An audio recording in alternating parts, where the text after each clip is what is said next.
नए अंदाज से दुश्मनान इस्लाम हम औरतों के दरमियान से किरदार की पाकीज़गी को खत्म करने की कोशिश करते हैं। कहीं बेपर्दगी के नाम से हमारे दरमियान बेहयाई को राइज किया जाता है, कहीं रस्म रिवाज के नाम पर हमारे दरमियान बेहयाई को राइज किया जाता है, और हमारी माँ बहनें फैशन के नाम पर बेहयाई को फॉलो कर रही हैं, हमारी माँ बहनें रस्म रिवाज के नाम पर बेहयाई को फॉलो कर रही हैं। याद रखो, अब अल्लाह के रसूल सल्लल्लाहु अलैहि वसल्लम हदीस पाक में इरशाद फरमाते हैं, अल हया शोबतुम मिनल ईमान, हया ईमान का एक शोबा है, और ये इतना अजीम शोबा है कि ये इतना अजीम जेवर है। अल्लाह तबारक व तआला दे और अल्लाह के रसूल सल्लल्लाहु अलैहि वसल्लम ने मजहब इस्लाम के जरिए से इस्लाम के मानने वालियों को ये जेवर अता फरमाया।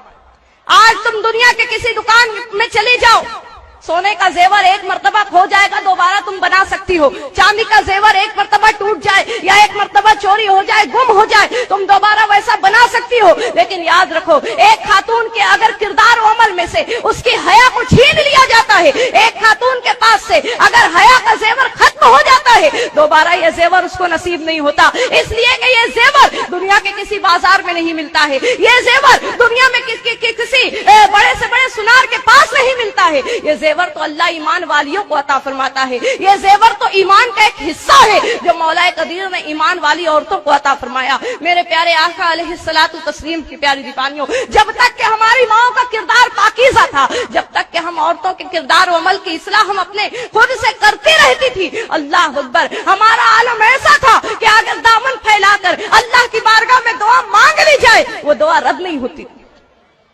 आलम ऐसा था कि किरदार और अमल को पाकीज़ा रखने वाली खातून अल्लाह की बारगाह से जो मांगे वो मौला देता था।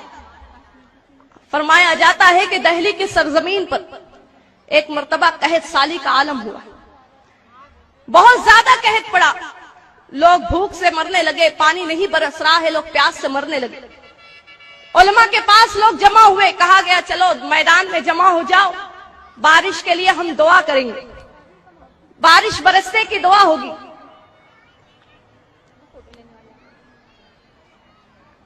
बारिश के बरसने की दुआ होगी, लिहाजा सारे जो दिल्ली के लोग थे, दिल्ली के अवाम उलमा इकराम के साथ दिल्ली के मैदान में जमा हो गई। सुबह से लेकर शाम तक फरमाया जाता है कि लोग बारिश के बरसने की दुआ कर रहे हैं, लेकिन सुबह से शाम हो गई, पानी नहीं बरसा। अब जब पानी नहीं बरसा, शाम का वक्त हो गया है, एक नौजवान अपनी सवारी पर सवार होते हुए उस मजमे में से गुजरा। उसने देखा काफी लोग यहां पर जमा हैं, तो वो शख्स लोगों के पास आया। गौर से सुन रहे हो ना मेरी बात? काम करने वालों को अपना काम करने दें, आप अपना काम करें जिस मकसद से आए। वो नौजवान उस मजमे में लोगों के पास आया, अर्ज करता है क्या बात है, आप क्यों जमा हो? लोगों ने कहा हमारे यहाँ कहत साली का आलम हो गया है, पानी नहीं बरस रहा, हम दुआ करने के लिए जमा हुए ताकि परवरदिगार अब्र बारा का नुज़ूल फरमा दे। फरमाता वो शख्स कहता है कि अगर आप मुझे इजाजत दो तो मैं भी दुआ करूं। उलमा ने कहा ठीक है, तुम भी दुआ करो, न जाने अल्लाह इतने मजमे में से किसकी आमीन को कबूल कर ले। लिहाजा वो नौजवान अपनी सवारी के पास आया, उसने हाथ उठाकर दुआ की। अभी उसके हाथ नीचे नहीं आए थे, फरमाया जाता उलमा इकराम सुबह से शाम तक दुआ कर रहे थे, पानी नहीं बरसा। उस नौजवान ने न जाने कैसी दुआ मांगी कि दुआ खत्म हुई नहीं, पानी बरसने लगा, बारिश होने लगी। लोग दौड़ कर आए उसके पास, कहने लगे नौजवान कौन सी आयत पाक पढ़कर दुआ की थी तुमने? फौरन अल्लाह ने कबूल कर ली। कौन सा वजीफा पढ़ के दुआ की थी? फौरन अल्लाह ने कबूल कर ली। नौजवान कहता है ऐ लोगों सुनो, मैंने किसी आयत करीमा को पढ़कर दुआ नहीं की, मैंने कोई वजीफा नहीं किया। सुनो, ये जो सवारी पर पर्दे में तुम एक सवार को देख रहे हो, उस पर्दे के अंदर मेरी माँ बैठी हुई है, और इस मेरी माँ के पर्दे का ये आलम है, आज तक मेरी माँ के आंचल को किसी गैर मर्द ने नहीं देखा। मैं मेरी माँ के करीब आकर उसी आंचल को मैंने थामा और अल्लाह की बारगाह में दुआ की, परवरदिगार मैं उस माँ का बेटा हूँ जिस माँ के आंचल को कभी किसी गैर मर्द ने नहीं देखा। मौला मैं तुझे इस आंचल का वास्ता देता हूँ, तो पानी बरसा दे। अल्लाह अकबर, क्या असर है दुआ में, और क्या असर है उस पाकीज़ा किरदार वाली के दामन में। फरमाया जाता दामन वाली दुआ नहीं मांग रही है, दामन का वसीला लेकर दुआ मांगी जा रही है, तो मौला उस दुआ को कबूल कर रहा है। सोचो जिसके दामन में यह असर है, वो अगर हाथ उठाकर दुआ कर दे तो मौला की अता का क्या आलम होगा। आज बड़ा अजीब मामला नजर आता है, माँ बहनों को शिकायत है, हम सालों साल दुआ करते हैं, दुआ नहीं कबूल होती, पूरा पूरा बरस गुजर जाता है, दुआ नहीं कबूल होती, नमाज पढ़कर दुआ करते हैं, दुआ नहीं कबूल होती। लेकिन क्यों नहीं दुआ कबूल होती? क्या हमने इसके असबाब को जानने की कोशिश की? याद रखो, अल्लाह के रसूल सल्लल्लाहु अलैहि वसल्लम की हदीस पाक का मफहूम है, सरकार फरमाती है कि वो खातून जो ऐसा जेवर पहनकर निकलती या ऐसा पाजेब पहनती है जिसके घुंघरू की आवाज गैर मर्द के कान में जाए, फरमाया जाता है उस एक खातून की इस हरकत की वजह से कि उसके जेवर और उसके घुंघरू की आवाज, पाजेब की आवाज गैर मर्द के कान में जाती है, अल्लाह अकबर, फरमाया जाता अल्लाह तबारक व तआला उस पूरी कौम की दुआ को रद्द कर देता, उसकी दुआ को कबूल नहीं की जाती। आज अगर हम अपने किरदार और अमल का जायजा लें, दुआ की कबूलियत वाला कौन सा अमल आज हम कर रहे हैं? आज अगर हम अपने रोज और शब का जायजा लें, न जाने दिन भर में कितनी नाफरमानी हम अल्लाह की करते। बेहयाई माशरे में ऐसी आम हुई, नित नए अंदाज से बेहयाई, नित नए अंदाज से गुनाह, अल्लाह अकबर। आज गुनाह का एक बहुत अजीब जरिया, बहुत फेमस जरिया हमारे दरमियान मोबाइल ईजाद हुआ। आज मोबाइल इंसान की जरूरत भी बन चुका है। इंसान किस कोने में है, क्या कर रहा है, इंसान दूसरे कोने में रहकर उसके हालात मालूम कर सकता है। साइंस ने बड़ी तरक्की की आज कि एक इंसान अगर दुनिया के कोने में भी है तो वो अपनी आवाज को और अपने हालात को दूसरे कोने तक पहुंचा सकता है एक मोबाइल फोन के जरिए।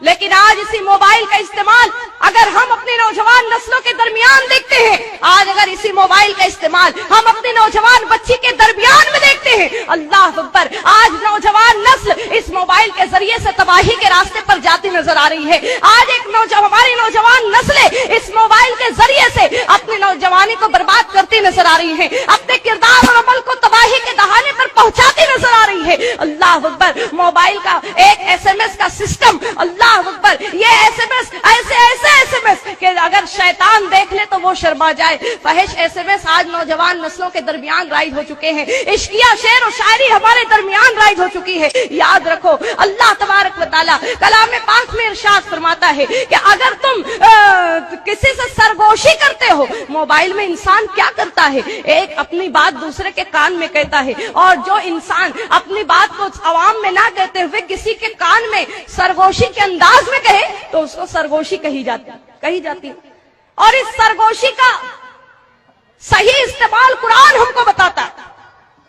कुरान कहता है वला ततनाजौ फिल मासियति वल उद्वान, अल्लाह और उसके रसूल की नाफरमानी में सरगोशी मत करो। अल्लाह और उसके रसूल की नाफरमानी वाली बात तुम मोबाइल के जरिए मत करो। इस्लाम तुमको मोबाइल के इस्तेमाल से नहीं रोकता, इस्लाम तुमको इंटरनेट के इस्तेमाल से नहीं रोकता। आज तरक्की करनी है तो इन बात चीजों का इस्तेमाल भी हमारे लिए जरूरत बन चुकी है। लेकिन कुरान कहता है ततनाजौ फिल बिर्रि वत तक़वा, कि जब तुम मोबाइल का इस्तेमाल करते हो नेकी और भलाई के बातों के लिए मोबाइल का इस्तेमाल करो। तुम मोबाइल पर SMS करो, फहिश बातों के मुताल्लिक SMS ना करते हुए नबी की एक हदीस पाक अपनी किसी सहेली को SMS करो, ये SMS उसकी जिंदगी में नजात का जरिया बन जाए। इश्किया शेर और शायरी ना अपनाते हुए नाते पाक की रहमत आलम सल्लल्लाहु अलैहि वसल्लम के शान में शेर और शायरी तुम अपनी सहेलियों के पास भेजो, यही तुम्हारा SMS उसके दिल में नबी की मोहब्बत पैदा करने का जरिया बन जाए। बुलंद आवाज से दुरूद पाक पढ़ो।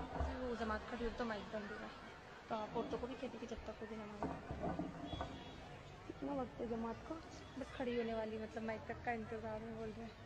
अच्छा, तो मेरे प्यारे आका अलैहिस्सलातु तस्लीम की प्यारी दीवानी, जरूरत है हम औरतें अपने किरदार और अमल की इस्लाह करने की कोशिश करें। मजीद बातें इंशाअल्लाह नमाज अस्र के बाद आपके गोश गुजार करने की कोशिश करूंगी। माँ बहनों से गुजारिश है खामोशी के साथ ابھی آپ نے بہت کچھ سنا ہے، اب اس کا مظاہرہ آپ کو اس انداز سے کرنا ہے، جب آپ یہاں سے نماز کا وقفہ دیا جائے گا اور آپ اٹھیں گی تو بغیر کسی شور کے، بغیر کسی شور اور بغیر کسی قسم کی شرارت کے آپ یہاں سے خاموشی کے ساتھ اٹھے، اس لیے کہ یہاں قریب میں ہی مرد حضرات کی جماعت کھڑی ہونے والی ہے، ایسا نہ ہو ہمارے شور سے ان کی نماز میں خلل ہو۔ خاموشی کے ساتھ اپنی جگہ سے اٹھے، جن کا وضو نہیں ہے وضو کا انتظام ہے وضو کریں، اپنی نماز عصر کو ادا کریں اور دوبارہ اسی انداز سے محفل میں بیٹھنے کی کوشش کریں۔ السلام علیکم ورحمۃ اللہ وبرکاتہ۔